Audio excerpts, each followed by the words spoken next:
नमस्कार, आप देख रहे हैं नेक्स्ट 9 न्यूज नेशन और आपके साथ मैं हूं क्रांति सिंह। हमारे खास कार्यक्रम राष्ट्रीय हित में आपका स्वागत है। आज राष्ट्रीय हित में हम बात करेंगे उस साख के बारे में जो हमारे राष्ट्र को अंधेरे में धकेलने का काम कर रहा है, जिस पर लगातार कई सालों से रोकथाम की प्रक्रिया जारी है, लेकिन अंकुश लगाने में नाकामयाबी ही नजर आई है। दरअसल आज हम बात करेंगे देश के काले पहलू के बारे में, यानी कि देश में पनप रहे काले धन के बारे में। ये वो कीटाणु है जो वर्षों से देश की अर्थव्यवस्था को खोखला कर रहा है। ब्लैक मनी देश की अर्थव्यवस्था के लिए अत्यंत घातक है। काले धन की उत्पत्ति को रोकना सरकार की प्राथमिकता होनी चाहिए और सरकार कई नियम भी इसे रोकने के लिए लेकर के आई है, लेकिन इसको रोकने में असफल रही। एक अनुमान के मुताबिक भारत के कुल बजट का 20% काले धन यानी कि ब्लैक मनी में कन्वर्ट होता है। अब आप सोचिए कि देश में कानून और सजा का प्रावधान होने के बावजूद भी इतनी बड़ी संख्या में ब्लैक मनी आखिर कैसे देश में पनप रहा है। ब्लैक मनी की वजह से राष्ट्र को कितना प्रभाव पड़ रहा है। क्या विदेश नीति अपनाकर भारत में काले धन पर अंकुश लगाया जा सकता है? विदेशों में क्या है काले धन के मुख्तलिफ सजा का प्रावधान, जानने के लिए देखिए हमारी एक खास रिपोर्ट। ब्लैक मनी राष्ट्र का काला अध्याय। राष्ट्र के लिए काला धन बना बड़ी चुनौती। जाने काले धन की क्या है हकीकत।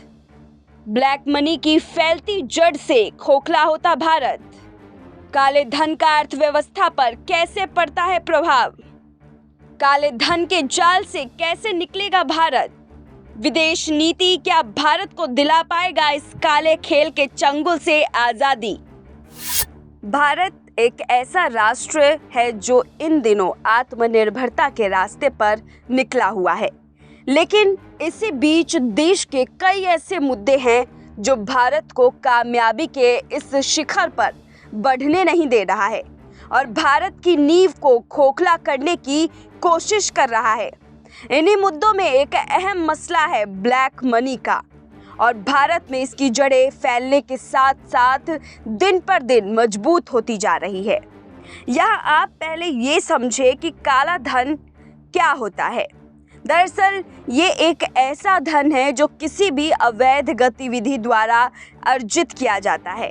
ये अपराध, ड्रग व्यापार, आतंकवाद, भ्रष्टाचार और कर वंचना यानी कि टैक्स इवेशन के माध्यम से अर्जित किया जाता है।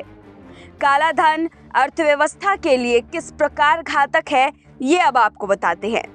दरअसल अर्थव्यवस्था में काले धन की अधिकता से देश में एक समांतर अर्थव्यवस्था सृजित हो जाती है, जिसकी पहचान और नियमन अत्यंत मुश्किल होता है। इस प्रकार ये समांतर अर्थव्यवस्था देश के आर्थिक विकास को चौपट कर देती है।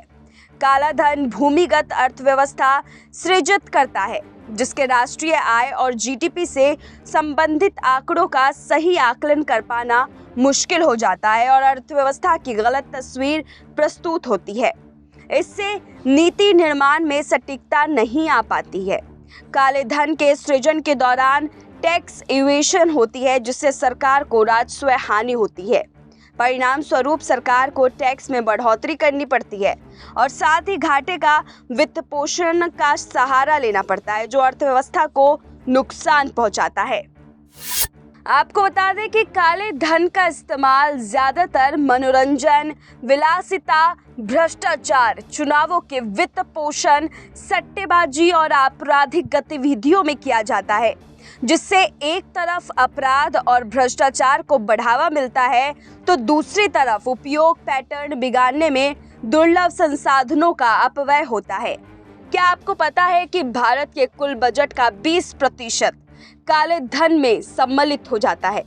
इसको अच्छे से समझने के लिए पहले ये समझे कि भारत का कुल बजट यानी कि केंद्र और राज्य मिलाकर 70 लाख करोड़ है और उसमें से बजट का 20% यानी कि 14 लाख करोड़ घूसखोरी, कमीशनखोरी, दलाली में चला जाता है।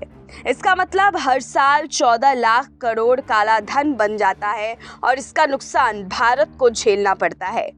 काले धन को लेकर एडवोकेट अश्वनी उपाध्याय का क्या कहना है, आइए आपको सुनाते हैं।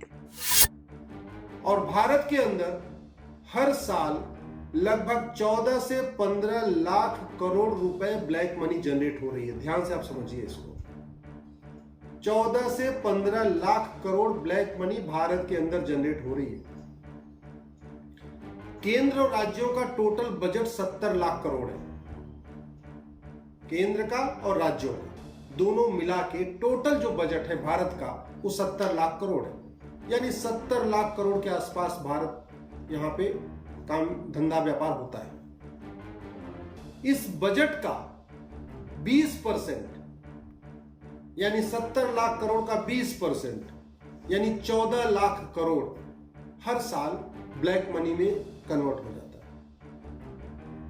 चाहे वो कोई सा डिपार्टमेंट हो, एजुकेशन डिपार्टमेंट हो, वहां जितना भी पैसा आ रहा है, या पीडब्ल्यू डिपार्टमेंट में जो पैसा आ रहा है, या हेल्थ डिपार्टमेंट में जो पैसा आ रहा है, सड़क बनाने के लिए जो पैसा आ रहा है, हॉस्पिटल जो बनाने के लिए जो पैसा आ रहा है, जो कुछ भी पैसा आ रहा है सरकार का, उसका 20% घूसखोरी, कमीशनखोरी, दलाली में चला जाता है।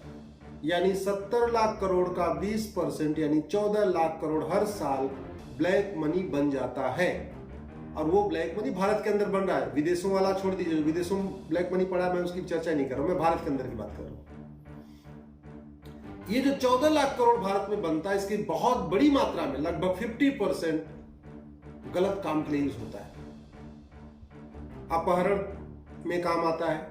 जो अपहरण करते हैं वो ऐसे लोगों से पैसा वसूलते हैं।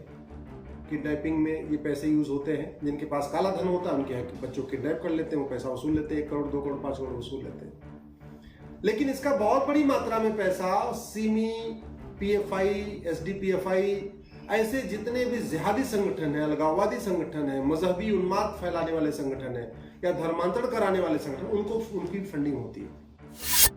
हमारे देश में काले धन की जड़ इतनी मजबूत हो चुकी है कि इस पर अब काबू पाना बेहद ही मुश्किल होता जा रहा है। और मुश्किल जड़ को कैसे काटा जाए, ये देश के लिए बहुत बड़ी चुनौती है। लेकिन अगर भारत चाहे तो इस चुनौती से पार पाने के लिए विदेश नीति का सहारा ले सकती है। आपको बता दें कि हमारे देश ने खुद को मॉडर्न करने के लिए कई विदेशी नीति को अपनाया है और वो कारगर भी साबित हुए हैं। अगर इस मामले में भी भारत विदेश नीति को तवज्जो देता है तो शायद भारत काले धन के इस खोखलेपन से आज़ादी पा सकेगा।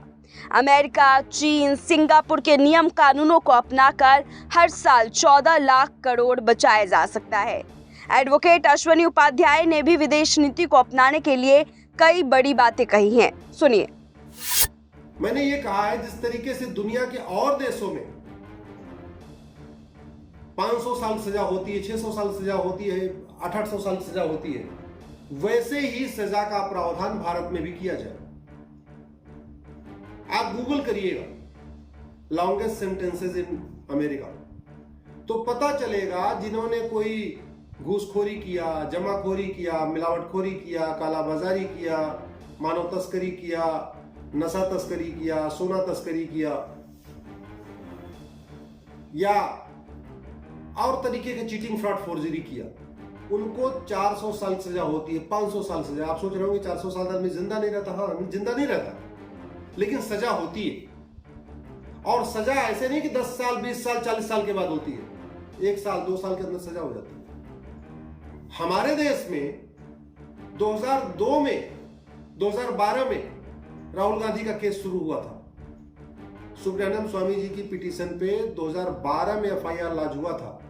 2022 में भी पूछताछ हो रही है। 10 साल अगर ये लग गया है पूछताछ होने में, तो जांच करने और चार्जशीट फाइल करने में 10 साल और लग जाएगा। 20 साल हो गया। और जब चार्जशीट फाइल होगी फिर तो इस स्पीड से डिस्ट्रिक्ट कोर्ट में भी 10 साल चलेगा, हाई कोर्ट में भी 10 साल चलेगा, सुप्रीम कोर्ट में भी 10 साल चलेगा, तो टोटल हो गया 50 साल। 50 साल में भगवान जाने राहुल गांधी कहाँ रहेंगे, यहाँ रहेंगे, कहाँ रहेंगे, नाना के यहाँ रहेंगे, नानी के यहाँ रहेंगे, धरती पर रहेंगे, भारत की धरती पर रहेंगे या कौन सी धरती पर रहेंगे, कुछ नहीं पता। राष्ट्र को खोखला बना रहे काले धन के रखवालों पर जब तक कानूनी चाबुक नहीं चलेगा, तब तक देश में इस पर रोकथाम लगाना संभव नहीं है।